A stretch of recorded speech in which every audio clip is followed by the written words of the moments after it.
Come and listen to my story about a man named Jed. A poor mountaineer barely kept his family fed. And then one day he was shooting at some food, and up through the ground come a bubbling crude. Oil, that is, black gold, Texas tea. Well, the first thing you know, old Jed's a millionaire. Kinfolk said, Jed, move away from there. Said, California is the place you ought to be. So they loaded up the truck and they moved to Beverly Hills, that is, swimming pools, movie stars, the Beverly Hillbillies.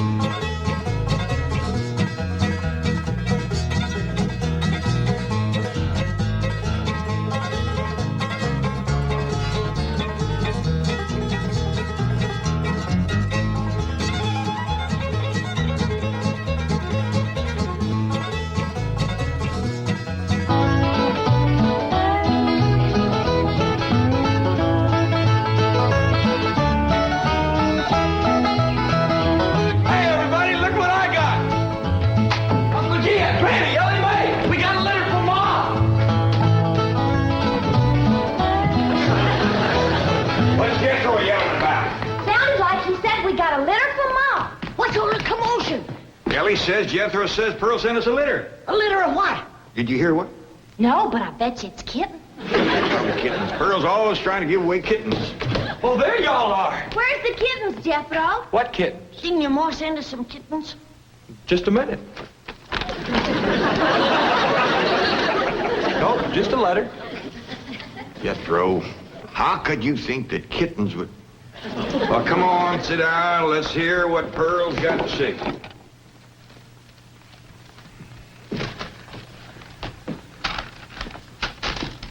Dear son and kinfolk, I take pen in hand to say we are all fine back here. How are you all out there? Just fine, Pearl. That's right. Jethro, I hope you are making good marks in school out there.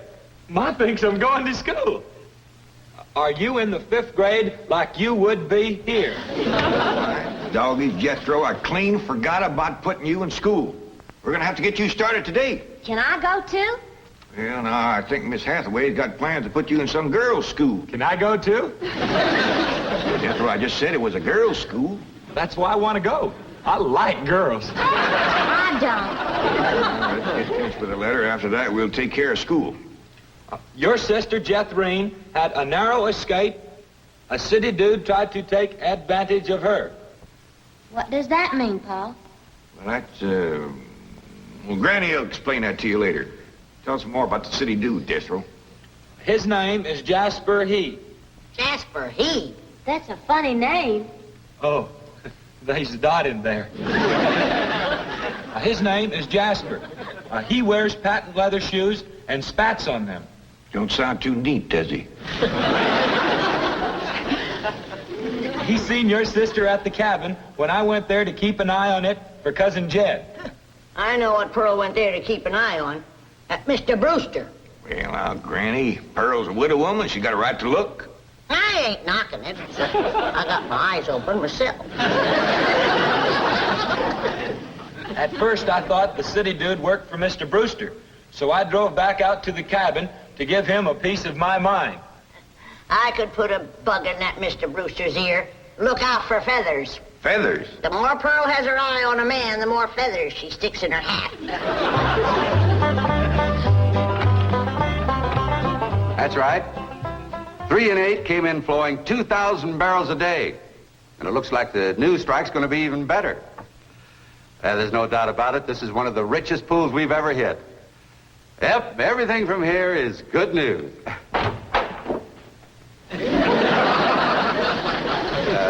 Well, not everything. I'll call you back. Mrs. Bodine, this is a pleasant surprise. Well, thank you. Although you might not think it's so pleasant when you hear what I have to say. Oh? One of them oil fellas working for you has made advances to my daughter. Made advances? Well, what would you call being picked up and carried off by brute force? Well, I'd call that making advances. What's his name? Jasper Depew. Jasper Depew. I ain't seen him myself, but from what Jethro tells me, he's a pretty slick article. Well... Oh, Mr. Brewster, You don't know how hard it is for two girls living alone like Jethro and me. You see, my son Jethro's in California with Cousin Jed, leaving us no man to protect us. I'm a widow woman, you know. I guess wherever you have two unattached girls living alone, there's bound to be trouble. Especially when the girls are the kind that men call lookers. Did you say his name is Depew? Jasper Depew. Calls himself Jazzbo. Old Jethro says he's a flashy dresser and a fancy talker and drives a sporty car. Regular big city dude. I guess Jethro's kind of like me when it comes to tall, handsome city fellas. I'm just putty in their hands. Nope, no one by that name working for OK Oil. You mind if I look? Oh, well, no, go right ahead.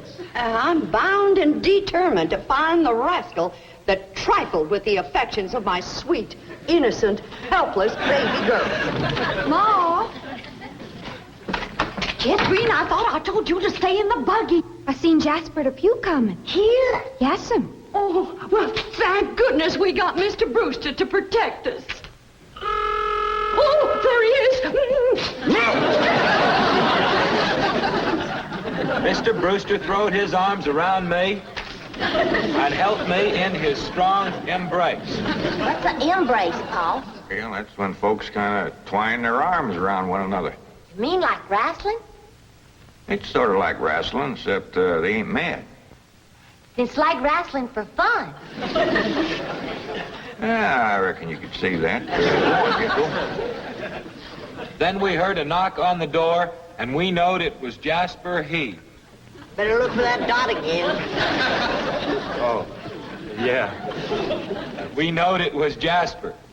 He was there to get Jethrine.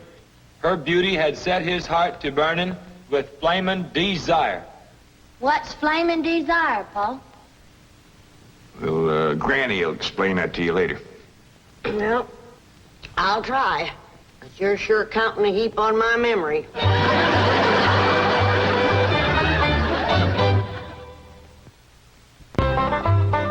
Read on with your Mo's letter there, Jethro. Yeah, it's getting good. One city fella's got his arms around Aunt Pearl, and another's waiting at the door to grab Cousin Jethro. My only thought was to save my daughter, so I tore loose from Mr. Brewster's embrace. I saw Jethrine heading for the door, so I quick throwed myself betwixt my child and danger. Sweet innocent Jethrine, not knowing better, let that rascal in. He went right to sweet talking in a voice smoother than fresh churned butter. Hello again, you great, big, beautiful lump of sugar. I brought you something all the way from Eureka Springs. Genuine orchids growed in a hothouse. And this lovely young girl must be your sister. I'm her ma. No. Yeah. Well, for Jethrine's beautiful mother, a little gift of genuine French imported perfume all the way from Paris, France. Oh, well, you had an order. Oh, my goodness. Genuine Paris, France perfume. Look at that French writing on there. That says, "Ah, d'amour." That means, oh, love. Ain't he a sport, Ma? And for Jethrine's handsome father, a genuine cigarette case. Silver. Thank you, but I am not Jethrine's father. No, Mr. Brewster ain't my husband. He's just a friend. Well, any friend of Jethrine's beautiful mother is a friend of mine.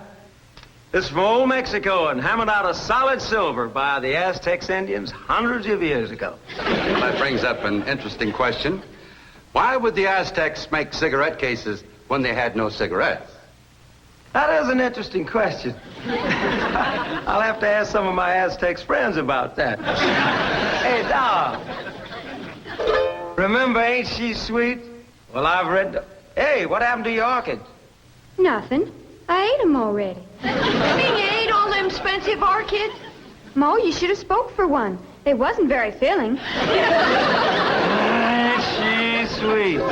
From her head down to her feet. And that's a long way. But I ask you very confidentially, ain't that baby sweet? ain't she large?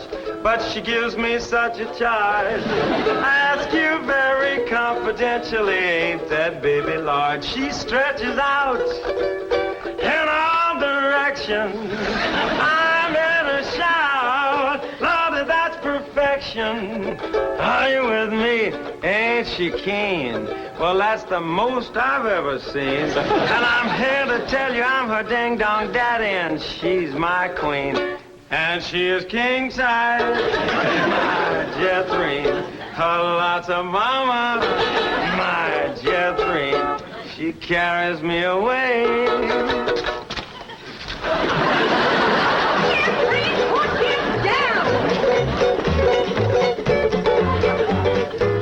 So your sister Jethrine has got herself a steady fella now. He says he is going to ask for her hand someday. I hope he will take the rest of her, too. Ha ha. Give my love to all and be a good boy. I am going out now to mail this letter and get some more feathers for my hat. As ever, your loving mother. Gee, sure nice to hear from Ma. They're nice here. Jethro, you and me's got to go right out and find a school and get you to going. Granny, you pack up a nice lunch for Jethro to tote along. How about a big mess of poke greens and chitlins with some pole and a big pot of sorghum to dip it in? Fine. Oh, Granny, it don't have to be that fancy. Some of the other boys here in Beverly Hills might not have it so good. They go to complaining to their folks. Let them complain. It ain't gonna hurt none to raise their standard a little. I'll get the truck up to Jay. Paul, please let me go with Jethro.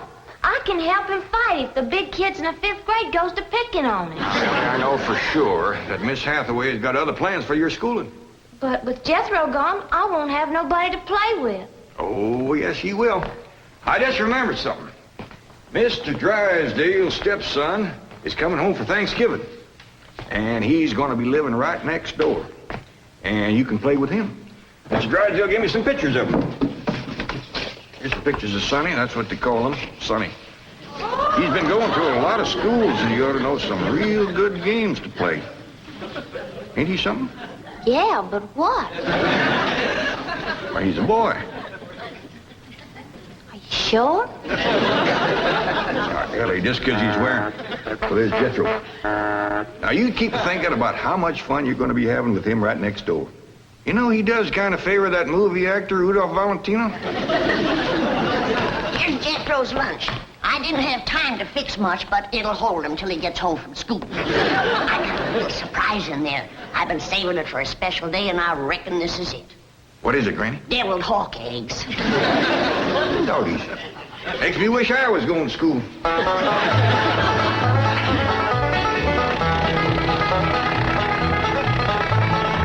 all right. Millicent, Schuyler, and Potts. I reckon them 3 is the teachers. 3 teachers. Must be awful big school. I'll say. Well, let's go in there and get you started. There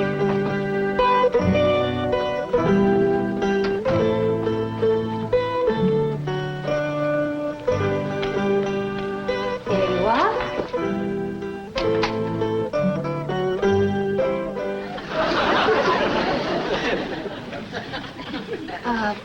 May I help you? Well, reckon maybe you can. Diana, someone has parked a most disreputable-looking vehicle outside my window. Perhaps it was these gentlemen. Oh?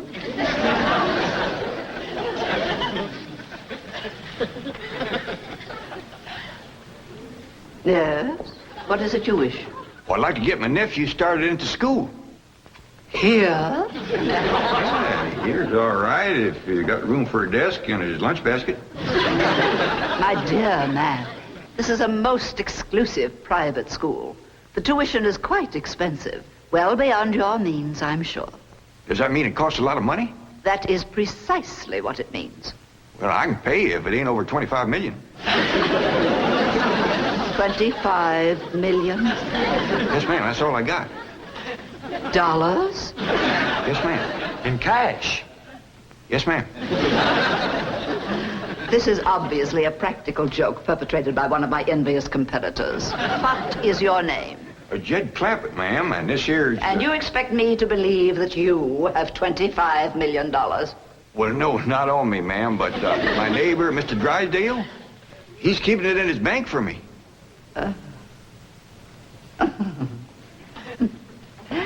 Get me Melbourne Drysdale at the Commerce Bank. You see, it just so happens that Mr. Drysdale holds the mortgage on this school, so we are very well acquainted. Hello. I'd like to speak with Now, Melbourne Drysdale. if you wish to admit that this is a hoax and be on your way, we will forget the entire incident. Otherwise, you may be liable to some sort of action for invasion of private property and impersonating a millionaire. Mr. Drysdale is coming on the line now. Thank you. This is your last chance, Mr. Clampett. My next call will be to the police. Very well. Mr. Drysdale, Millicent Schuyler Potts here. Come in, come in, come in, come in. Thank you, ma'am. Diana, tea for these gentlemen. Croppett? Oh, no, ma'am, Clampett. Diana. Use the Spode tea set.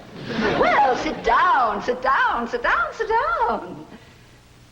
Just the two of us. Elly Mae and Granny didn't come. Well, do make yourselves comfortable. Mr. Drysdale's exact words to me were, well, never mind his exact words. Apparently he values your friendship greatly, and Mr. Drysdale is a very important mortgage. Ma'am. Now then, shall we talk about your youngster who's entering our 5th grade? What is his name? Jethro Bodine. Bodine? Jethro. No, ma'am. Jethro Bodine. We always put the last name first. Now, male, of course. Yes, ma'am. Just got a letter this morning. Date of birth? December the 4th. Year? No, ma'am. Back home. We only been here a few weeks. Perhaps you should answer the questions for our vital statistics. Now, we need to know the complete birth date, which in turn gives us the exact age. Now, we have December 4th, and judging from the fact that your nephew is entering the 5th grade, I would surmise that the year is, 51 or 52. Am I correct? Oh, Jethro ain't near that old. And in the 5th grade? Why, that's wonderful. Well, perhaps we have a budding genius on our hands. Archie! How poor. Oh, Diana, I'd like you to bring me one of our boys' uniforms to show these gentlemen. A 5th grade size. No, on second thought, you'd better make it 3rd grade. He's younger than average.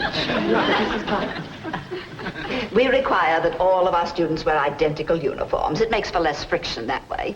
Otherwise, the boys of millionaires are apt to be taunted by the really rich. I bet you Jethro will look right good in a uniform. He can't wait to be a soldier. Oh, yes, many a young lad is like that. However, our uniforms do not reflect any militaristic design. No, rather, we strive for something gay, attractive, and smart. Ah, there you are.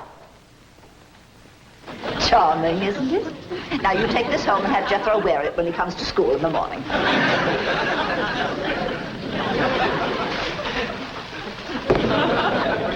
Wear this? Afraid Granny will have to make considerable changes in this before it'll fit Jethro. So tiny? Ma'am. And in the 5th grade? Why, the boy must be a genius. Well, you may be very sure that we will bring him out. If he wears this, he'll bust out. Now then, how do you gentlemen like your tea? We don't know, ma'am. We ain't tasted it yet. Oh, you are the fun-loving one, aren't you? Yes, ma'am.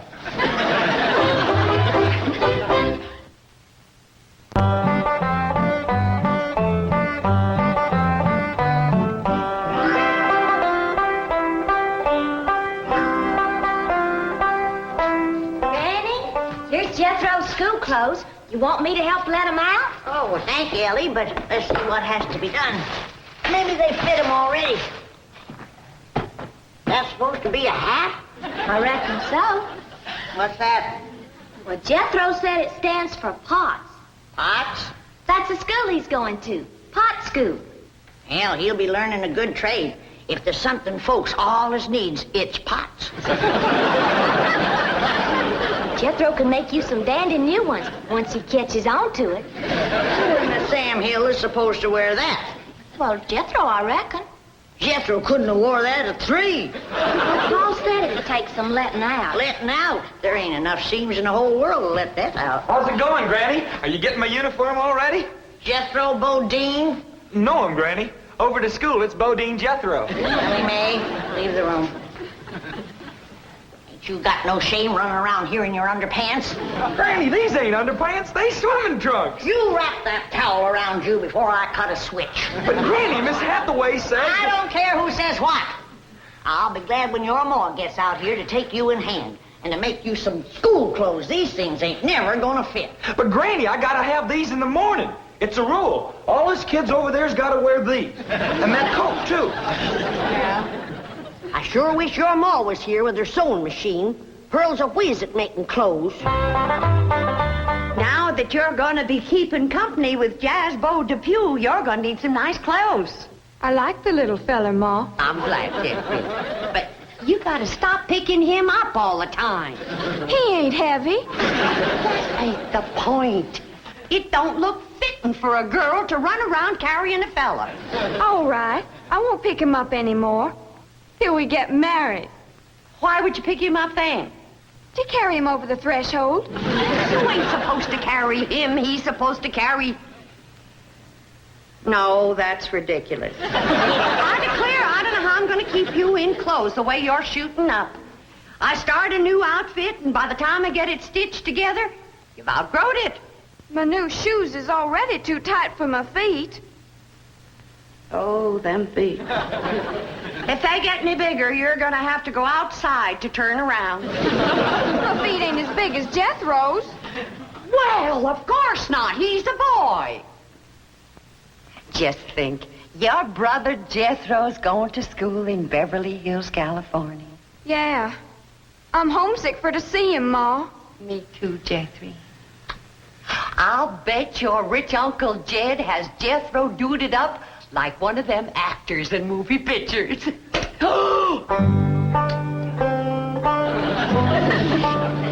I can't understand these Beverly Hills schools. Wearing that uniform ain't gonna make you no smarter.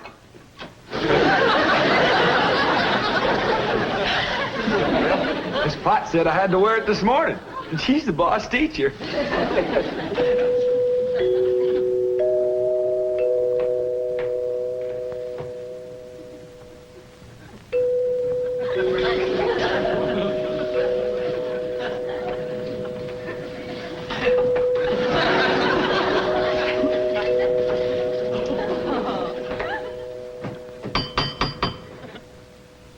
Dang, if Jethro ain't right. Every time that music plays, somebody comes to the door. Good morning.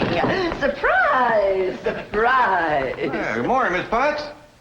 I decided to come by and drive our diminutive genius to school myself. What? Your nephew, Jethro.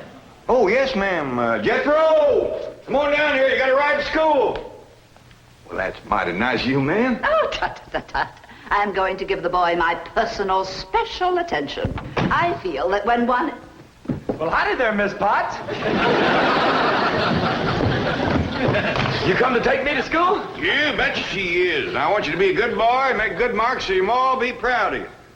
This is your nephew? Ma'am, you met him yesterday, remember? Of course, he does look a mite different in his uniform. Granny had a time getting it to fit, but she done it. You are in the 5th grade? Oh, yes, ma'am. Just finished 3 years in the 4th. But I can't. It's impossible. Oh, that ain't nothing. He got through the 1st grade in only 2 years. Under no circumstances can I allow this. Well, say, here comes Mr. Drysdale. I reckon he's coming to see Jethro off to school. Come along, Jethro. Hippity hop. This is the way we go to school. This is the way we go to school. Here's Jethro's lunch. Oh, Jethro! You forgot your lunch. Now, Jethro, you share your grits and fat back with Miss Potts today.